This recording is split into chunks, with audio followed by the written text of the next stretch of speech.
Hi, it's Sue. Thanks for joining me for today's Bible reading for February 22nd. I'm reading Numbers 26 and 27 today from the World English Bible. Verse 1.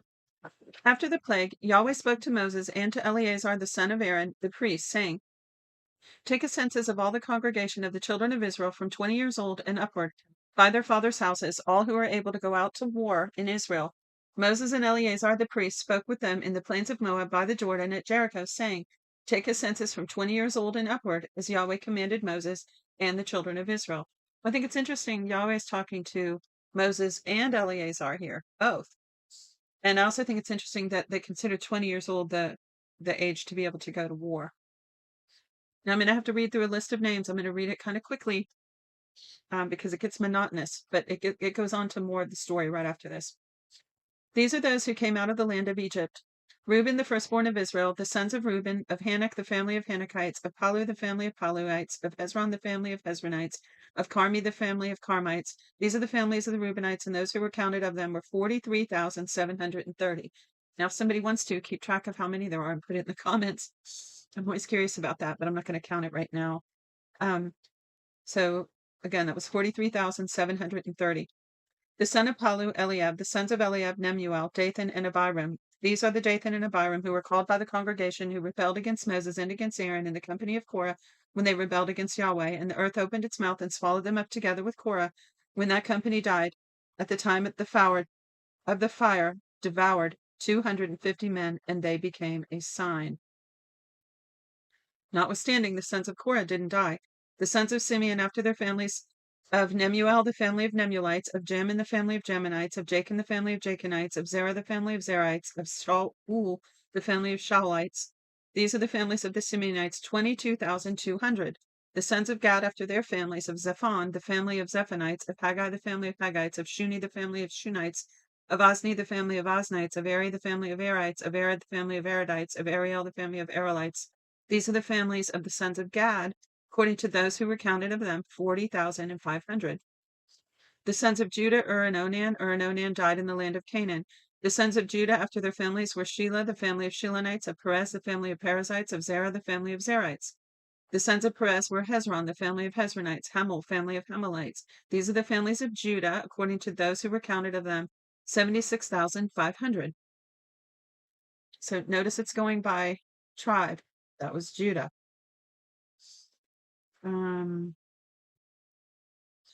The sons of Issachar, that's another one of the tribes. After their family of Tola, the family of Tolites, of Puva, the family of Punites, of Jashab, the family of Jashabites, of Shimon, the family of Shimonites. These are the families of Issachar, according to those who were counted of them, 64,300. The sons of Zebulun, the tribe of Zebulun. After their families, Sarad, the family of Saradites, Elon, the family of Elonites, Jaleel, the family of Jaleelites. These are the families of the Zebulonites, according to those who were counted of them, 60,500. The sons of Joseph, after their families, Manasseh and Ephraim. The sons of Manasseh of Machir, the family of Machirites, and Machirites, and Machir became the father of Gilead. Of Gilead, the family of the Gileadites. These are the sons of Gilead.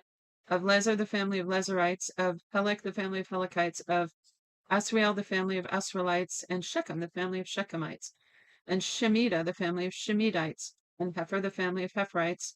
And Zelophehad, the son of Hefer, had no sons, but daughters, and the names of the daughters were of Zelophehad were Mala, Noah, Hoglah, and Milcah, and Tirzah.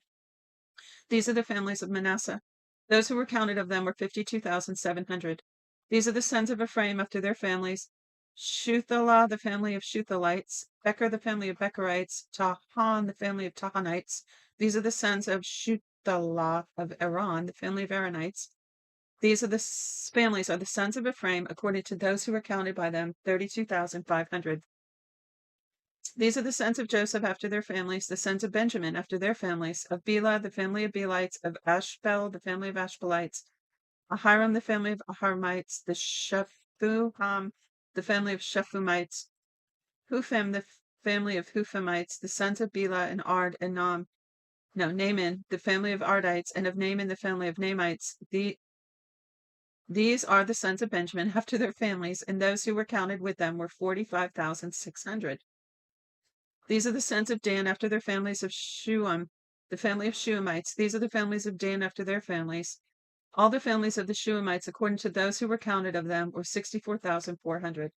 I just think it's so cool that they kept all these records. I mean, these documents are so old, and it's just fascinating to look into what they did and their lifestyle and all these historic events. Verse 44. The sons of Asher after their families of Imnah, the family of Imnites, of Ishi, the family of Ishvites, of Beriah, the family of Berites, of the sons of Beriah, of Heber, the family of Heberites, of Malchiel, the family of Malchielites. The name of the daughter of Asher was Sarah. These are the families of the sons of Asher according to those who were counted of them, 53,400. The sons of Naphtali after their families, of Jaziel, the family of Jazielites, of Guni, the family of Gunites, of Jezer, the family of Jezerites, of Shilem, the family of Shilemites. These are the families of Naphtali according to their families, and those who were counted of them were 45,400.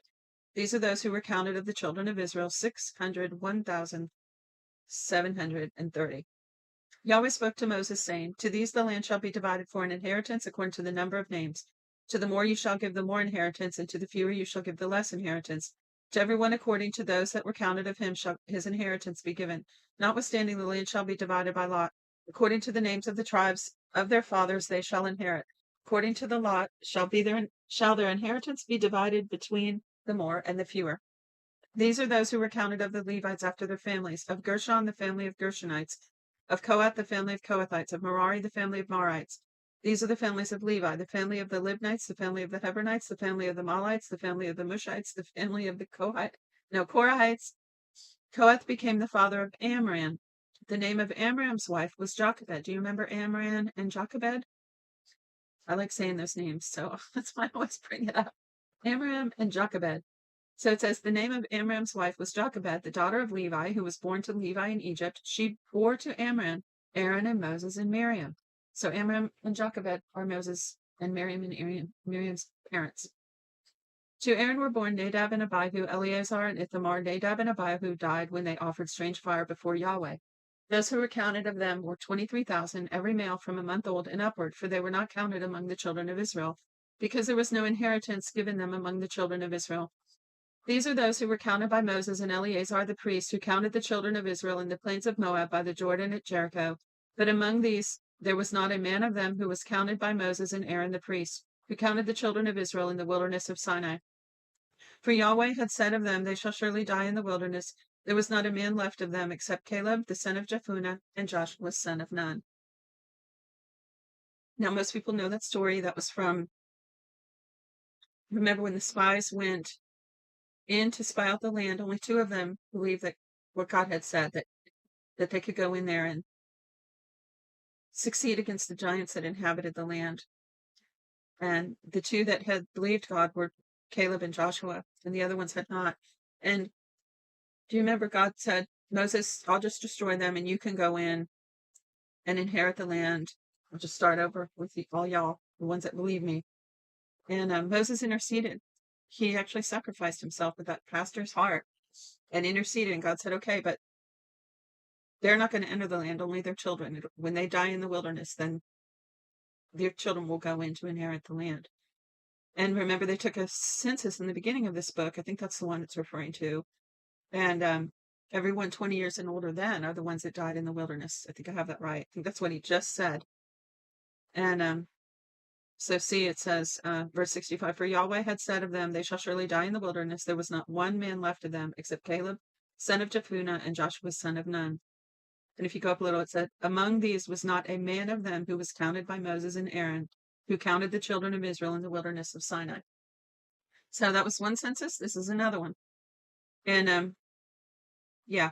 And then Moses lost his ability to go in because he also disobeyed God in another way. We're going to see that. So verse 27. Then the daughters of Zelophehad, the son of Hepher, the son of Gilead, the son of Machir, the son of Manasseh, the families of Manasseh, the son of Joseph, came near. These are the names of the daughters, Mahlah, Noah, Hoglah, Milcah, and Tirzah. They stood before Moses, before Eleazar the priest, before the prince and all the congregation at the door of the tent of meeting, saying, Our father died in the wilderness. He was not among the company of those who gathered themselves together against Yahweh, in the company of Korah, but he died in his own sin. He had no sons. Why should the name of our father be taken away from among his family because he had no son? Give to us the possession among the brothers of our father. Moses brought their case before Yahweh. Yahweh spoke to Moses, saying, the daughters of Zelophehad speak right. You shall surely give them a possession of an inheritance among their father's brothers. You shall cause the inheritance of their father to pass to them.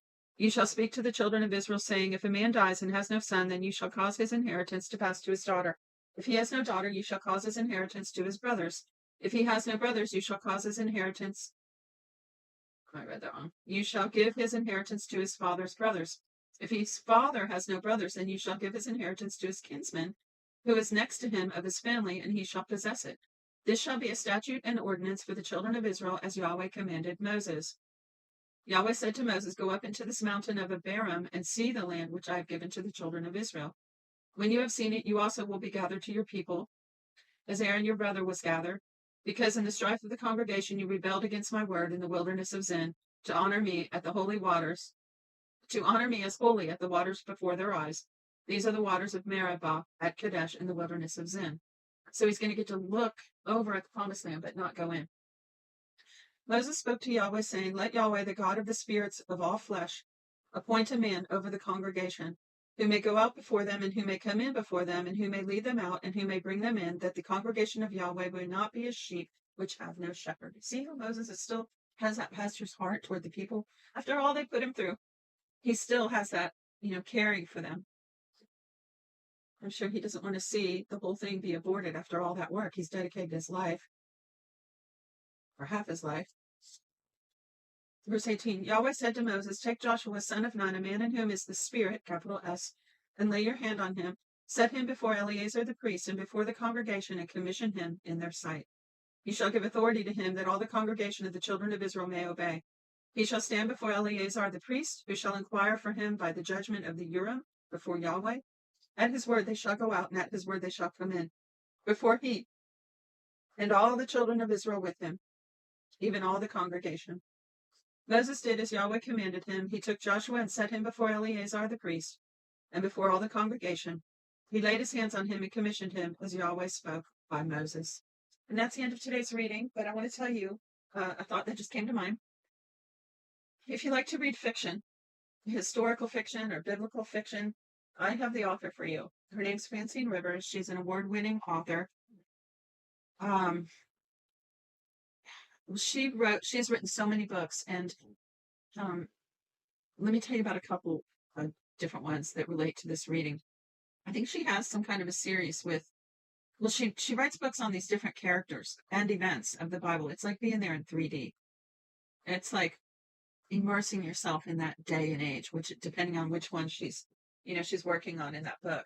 And she has some other novels written in modern time setting. But for instance, she has one, I think, about Caleb, one about Aaron, and they're short books. And I don't know that they go by that name. I'll try to remember to post a link so you can look them up. So you get like in the life of this person, you see it through their eyes. And she wrote another ones that were in the eras of the gladiators, where they would go to Germania and capture these men and make them fight in the Colosseum.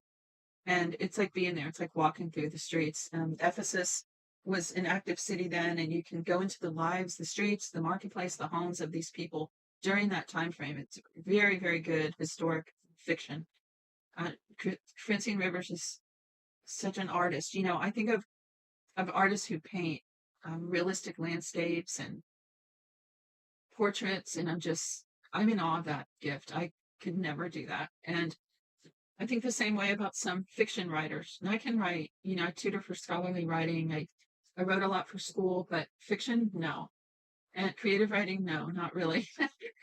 That's not my thing. And Francine River, she's such an artist. You just floored when you're reading it, because she just gets inside people's heads, and the way she displays the whole scenario, I can tell you, it's like being there. I highly recommend it. So she has some about some of this time period that we're reading through right now.